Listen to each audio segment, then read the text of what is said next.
a woman, don't get family and friends involved in that saga. Oh Or in the yeah. drama. Because you're going to get an expanded, more complicated situation. Because people are going to fill you up with all kinds of options that you're not ready for. But away from that, why you need to rebrand is because you need to survive. You need to rebrand because you need to You survive. need to survive. Because your esteem is going to be really, really down. Your self-esteem is going to be taken to the Zero. So you need to build up again. You need to feel like a human being again, because it's difficult to not to blame yourself. It's the most human thing to just maybe I'm not beautiful enough, maybe I'm not good enough, maybe the other one is prettier or he's more better or richer. Insecurity comes up. So you need to begin to work on yourself. That is, if you're still interested in that relationship, even if you're not. Even if you're out there to get another person, you still need to build your self-esteem. So you have to rebrand yourself. Refocus on your life. Take some time away from that relationship and focus on things that make you happier and a better and more productive person. Basically, what you're saying is you need to love yourself.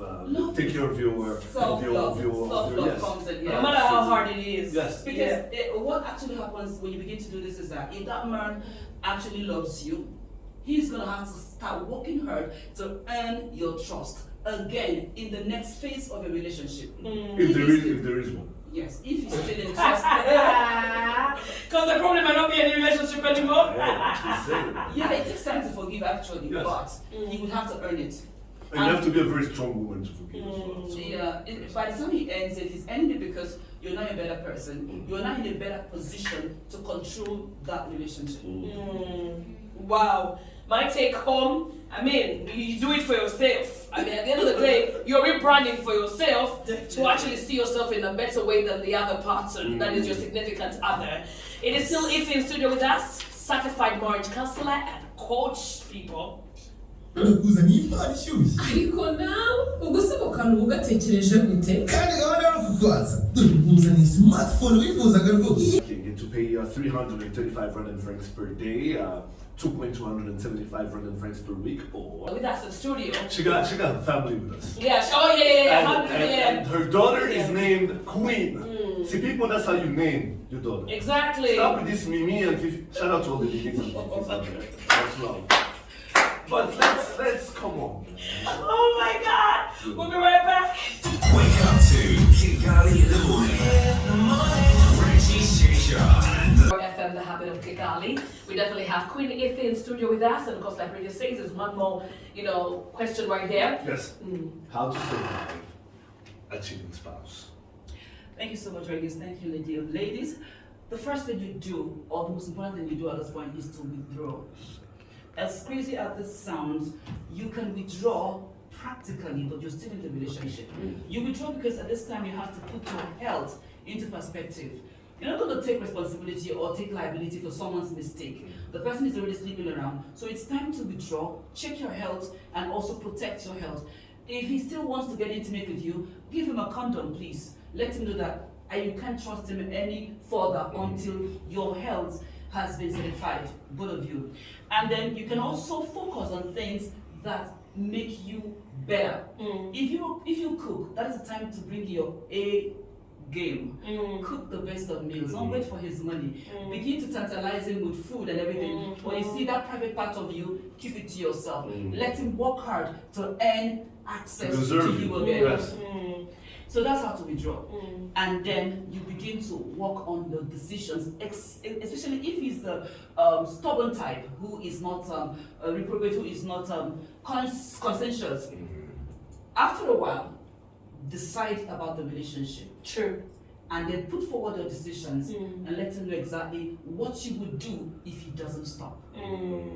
Wow. Arnold Quizera saying, good morning. Thank you for bringing her in studio. You're not reading us the number. The number is 0785 337 858. Quizera Arnold, the number is 0785 337 858. But let's go into the questions. I got Sharif saying, good morning to the marriage counselor. What happens when I've caught her more than enough times? Isn't it reason for me to just separate with her, give her some time, and then see whether she's actually changed and then let her back in? You must really be in love with her to be able to stand her infidelity for more than once, twice, and all that. He really loves her. What I advise is that don't let the love kill you, please. If she goes on ahead cheating on you consistently, that means you are on the list of her priority, with the list of her concern. The one thing I've learned also before we go to the next question is that women are quick to forgive, which I'm not okay with. I think it should be tougher to overcome what you did. Okay. And also, men, there's a huge double standard. Yeah. When it's a woman that cheats on a man, men act like it's the end of the world. Thank you so Like much. you're not supposed to do that. But I'm supposed, I could do that. So I don't get it. Makes no sense to me. Yeah, at all. Okay, well, sorry. Makeshimana is also asking, what happens when he has told me the only way I'm going to have a good marriage is by letting everything be the way it is? It can't be the way it is. You don't deserve to be in that kind of relationship. He's throwing to you his inefficiency and his insufficiencies. He can throw his lifestyle on you. You check. If it's whatever you're benefiting from him, check and balance and find out how good you are in it. But my advice is, if he wants to continue cheating and allow you continue suffering the consequences, it is time to opt out. What happens when there are kids involved? That's my question. What happens, Queen, when there are kids involved in this scenario? It's a long, tortuous journey, talking. Because if there are kids involved, you're not thinking about, okay, what's the consequence of the divorce? Maybe you're not even financially capable to go ahead with the divorce. What did you do? What do you tell your family? My recommendation is, if you've told him several times that you're not going to stand this infidelity and he doesn't want to stop, you can stay in the relationship and be abstract. Oh, wow! Yes, Where is there so many people doing that? Yes, that's what he deserves. So you can say, you know what, my health is important. I still want this marriage. I still want my kids. But you're going to take yourself out of emotional commitment with him. Is that possible to actually be under the same A roof? lot of relationships are like that. Wow. You know, keep in mind this. When you've told him your terms and conditions, you have to negotiate the relationship. It's about your life. Yes. You die of AIDS because you got married to a man. It's better you keep to yourself or give him a condom. If he doesn't want it, then let him stop. Okay. Now the thing that's amazing about this is that we're not, by the way, to all those who are listening, Queen Ify is not saying you have to stay in a relationship after being cheated on. She's saying if you have to stay, make sure it's on your own terms. Yes. And you take care of your mental health. Exactly. Yeah. You give You have no yourself- other person to blame but yourself. Yes. Yeah. Because you smelled the coffee, you laid the bed. You're willing to drink the coffee and lay in that bed. Yeah. So it's We're up going to that you. route? Okay. Exactly. All right. So whatever the case is, we probably are praying that whoever is on the show today and you're going through a devastating relationship or marriage, this was probably of help. Queen Ify, thank you so very much. One time for her. One One time for her. time for Queen Ify. And one time for Queen being here. We got Kid Wavy. Kid Wavy is her son. Kid Wavy, good to have you here. He's about to make a lot of noise if he's not making it already. Stay tuned. Wow. Good morning. Good morning.